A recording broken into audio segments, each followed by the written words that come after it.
بسم اللہ الرحمن الرحیم۔ السلام علیکم ورحمۃ اللہ وبرکاتہ۔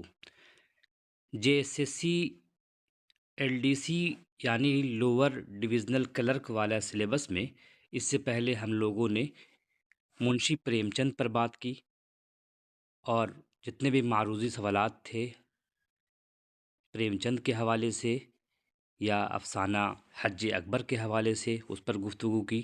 آج انشاءاللہ ہم لوگ راجندر سنگھ بیدی پر بات کریں گے۔ مختصر سوانحی خاکہ ہے۔ سب سے پہلے سوانحی خاکہ دیکھیں گے، اس کے بعد ان کی تصانیف پر بات کریں گے انشاءاللہ۔ بیدی 1 ستمبر 1915 عیسوی کو لاہور میں پیدا ہوئے، جبکہ ان کا آبائی وطن دلے کی تحصیل ڈسکہ ضلع سیالکوٹ تھا، جو آج کل پاکستان کا حصہ ہے۔ ان کے والد کا نام ہیرا سنگھ بیدی اور والدہ کا نام سیوا دیوی تھا، جو کہ برہمن خاندان سے تعلق رکھتی تھی، اور والد کھتری سکھ تھے۔ چونکہ دونوں کا مذہب الگ الگ تھا، اس لیے دونوں نے بھاگ کر شادی کی تھی۔ ان کے والد پوسٹ آفس میں ملازم تھے۔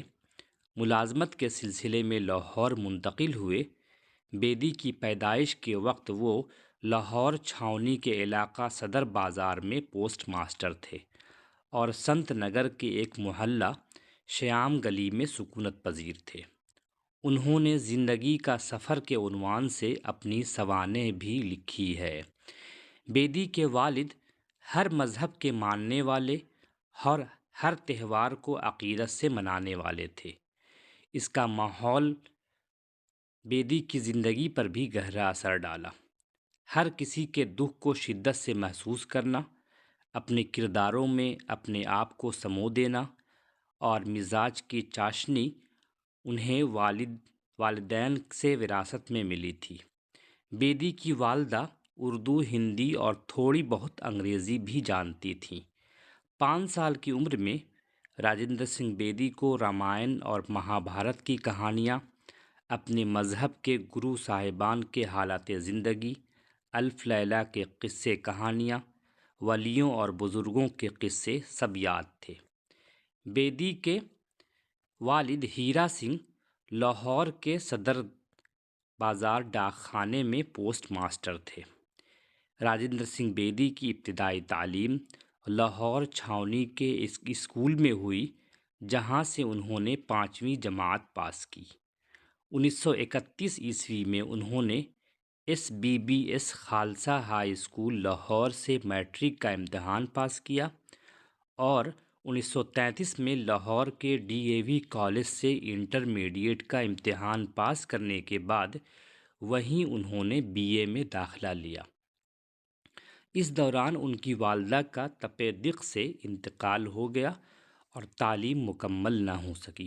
تپ دق کے معنی ہے TB، آپ مان سکتے ہیں TB کی بیماری، اور تعلیم مکمل نہ ہونے کی وجہ سے آخر عمر تک بیدی کو اس بات کا شدت سے احساس تھا کہ انہوں نے تعلیم مکمل نہیں کی۔ والدہ کے انتقال کے بعد والد نے ملازمت سے استعفیٰ دے دیا، اور 1933 میں بیدی کو کالج سے اٹھا کر ڈاک خانے میں بھرتی کرا دیا۔ اس وقت ان کی تنخواہ محض 46 روپے ماہوار تھی۔ والدہ کے انتقال کے چند ہی سال بعد یعنی 1938 میں ان کے والد بھی اس جہان فانی سے کوچ کر گئے۔ والدین کی موت کے بعد بیدی اپنی تعلیم جاری نہ رکھ سکے۔ 1934 میں صرف 19 سال کی عمر میں ان کی شادی سوماوتی خاتون سے کر دی گئی۔ سوماوتی ان کے مائکے کا نام تھا، جبکہ سسرال والوں نے ستونت کور کا نام دیا تھا۔ خالصہ کالج کے زمانے سے ہی انہوں نے لکھنا شروع کر دیا تھا۔ ڈاک خانے کی نوکری کے زمانے میں وہ ریڈیو کے لیے بھی کہانیاں لکھا کرتے تھے۔ بیدی کی ادبی زندگی کا آغاز 1903 عیسوی میں ہوا۔ انہوں نے ابتدا میں محسن لاہوری کے نام سے انگریزی اور اردو میں نظمیں اور افسانے لکھے، جو کالج میگزین اور مقامی اخبارات میں شائع ہوئے۔ محسن لاہوری کے نام سے پہلی کہانی بندے ماترم کے عنوان سے 1930 میں لکھی جو ضائع ہو گئی۔ راجندر سنگھ بیدی کے نام سے پہلی کہانی نریش کمار شاد کے مطابق دکھ سکھ تھی، جو پنجابی زبان کے رسالے سارنگ میں شائع ہوئی تھی، لیکن فیاض رفعت کو دیے گئے انٹرویو میں انہوں نے کہا تھا کہ مہارانی کا تحفہ میرا پہلا افسانہ تھا جو ضائع ہو گیا۔ یہ افسانہ 1931 میں ادبی دنیا لاہور میں شائع ہوا تھا۔ یہ افسانہ رابندر ناتھ ٹیگور سے متاثر ہو کر لکھا گیا تھا۔ بیدی بے روزگاری کے زمانے میں لاہور سے شائع ہونے والے اہم ادبی رسالہ ادب لطیف کے اعزازی مدیر بھی تھے۔ یہ کام بلا معاوضہ تھا۔ 1943 میں انہوں نے ڈاک خانے کی نوکری سے استعفیٰ دے دیا اور 2 سال ادھر ادھر دھکے کھانے کے بعد لاہور ریڈیو کے لیے ڈرامے لکھنے شروع کیے۔ پھر 1943 سے 44 تک لاہور ریڈیو اسٹیشن پر اسکرپٹ رائٹر کی ملازمت کی، جہاں ان کی تنخواہ 150 روپے تھی۔ پھر جب جنگی نشریات کے لیے ان کو صوبہ سرحد کے ریڈیو پر بھیجا گیا تو ان کی تنخواہ 500 روپے ہو گئی۔ بیدی نے وہاں 1 سال کام کیا، پھر نوکری چھوڑ کر لاہور واپس آ گئے اور لاہور کی فلم کمپنی مہیشوری میں 600 روپے کی ملازمت کر لی۔ یہ ملازمت میراث نہیں آئی اور انہوں نے 1946 میں اپنا سنگم پبلشنگ ہاؤس قائم کیا۔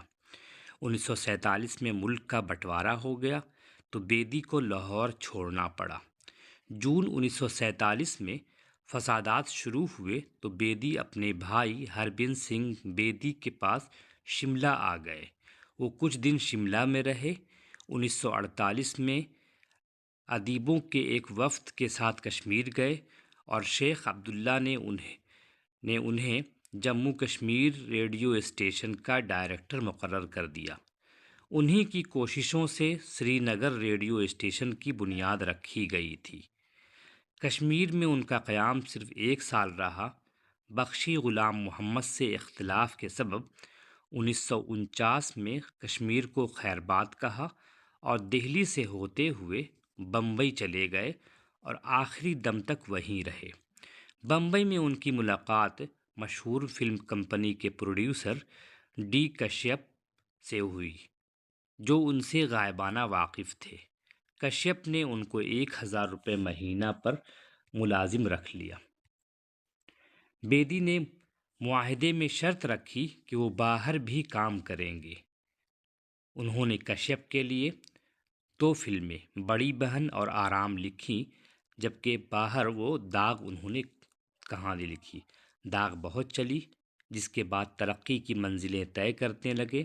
بیدی بطور story writer, dialogue writer, screen writer, director یا پروڈیوسر جن فلموں کا حصہ رہے، ان میں بڑی بہن، داغ، مرزا غالب، دیوداس، گرم کوٹ، ملاب، بسنت بہار، مسافر، مدھومتی وغیرہ خاص طور پر قابل ذکر ہیں۔ 1955 میں انہیں گرم کوٹ کے لیے بہترین کہانی کا فلم فیئر ایوارڈ ملا۔ دوسرا فلم فیئر ایوارڈ 1958 میں ان کو مدھومتی کے بہترین مکالموں کے لیے اور پھر 1970 میں ستیہ کرم کے مکالموں کے لیے دیا گیا۔ فلمی سرگرمیوں کے ساتھ بیدی کا تخلیقی سفر جاری رہا۔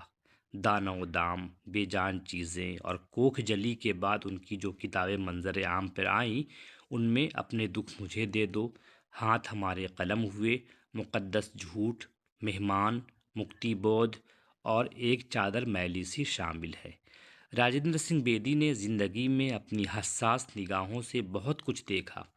پنجاب کے خوشحال قصبوں کی زندگی اور بدحال لوگوں کی بپتا، نیم تعلیم یافتہ لوگوں کی رسمیں، رواداریاں، کشمکش اور نباہ کی تدبیریں، پرانی دنیا میں نئے خیالات کی آمیزش، نئی نسل اور ارد گرد کے بندھنوں کی آمیزش، ان سب نے بیدی نے دہشت کے بجائے نرمیوں کو چن لیا۔ نرمی اپنے مکمل اور سنجیدہ مفہوم کے ساتھ ان کے مطالعے کائنات کا مرکزی نقطہ ہے۔ 1965 میں ان کو ایک چادر میلی سی کے لیے ساہتیہ اکیڈمی ایوارڈ دیا گیا۔ 1972 میں پدم شری کا اعزاز ملا۔ اس کے بعد 1978 میں ان کو ڈرامہ کے لیے غالب ایوارڈ دیا گیا۔ ان کی یاد میں حکومت پنجاب نے اردو ادب کا راجندر سنگھ بیدی ایوارڈ شروع کیا۔ بیوی سے مسلسل ناچاقی کی وجہ سے بیدی کی زندگی تلخ ہو گئی تھی۔ ان کا بیٹا نریندر بیدی بھی فلم پروڈیوسر اور ڈائریکٹر تھا، لیکن 1982 میں ان کی موت ہو گئی۔ بیدی کی بیوی اس سے پہلے ہی چل بسی تھی۔ بیدی کی زندگی کے آخری ایام بڑی قسم پرسی میں اور بے کسی میں گزرے۔ 1982 میں ان پر فالج کا حملہ ہوا اور پھر کینسر ہو گیا۔ اس طرح 11 نومبر 1984 کو بمبئی میں ان کا انتقال ہو گیا۔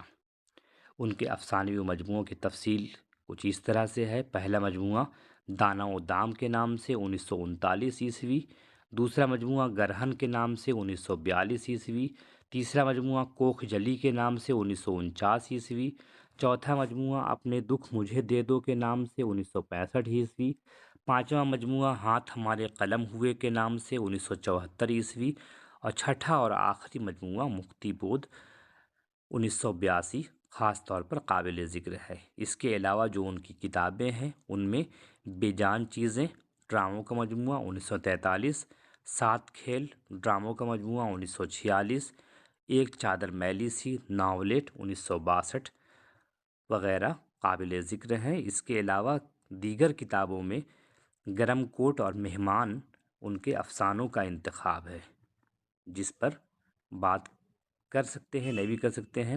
بیدی کے حوالے سے جو کتابیں لکھی گئی ہیں وہ زیادہ ضروری ہیں۔ وارث علوی نے ان پر کتاب لکھی ہے۔ کتاب کا نام ہے راجندر سنگھ بیدی ایک مطالعہ، 2006 میں چھپی ہے۔ اس کے علاوہ جگدیش چندر ودھاون کی کتاب ہے، 1999 میں چھپی ہے۔ کتاب کا نام ہے راجندر سنگھ بیدی شخصیت اور فن۔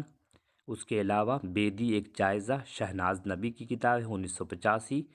بیدی نامہ شمس الحق عثمانی کی کتاب ہے، 1986۔ بیدی کی افسانہ نگاری وہاب اشرفی کی کتاب ہے، 2001۔ بیدی اور ان کے افسانے جسے ترتیب دیا ہے اطہر پرویز نے، 1998۔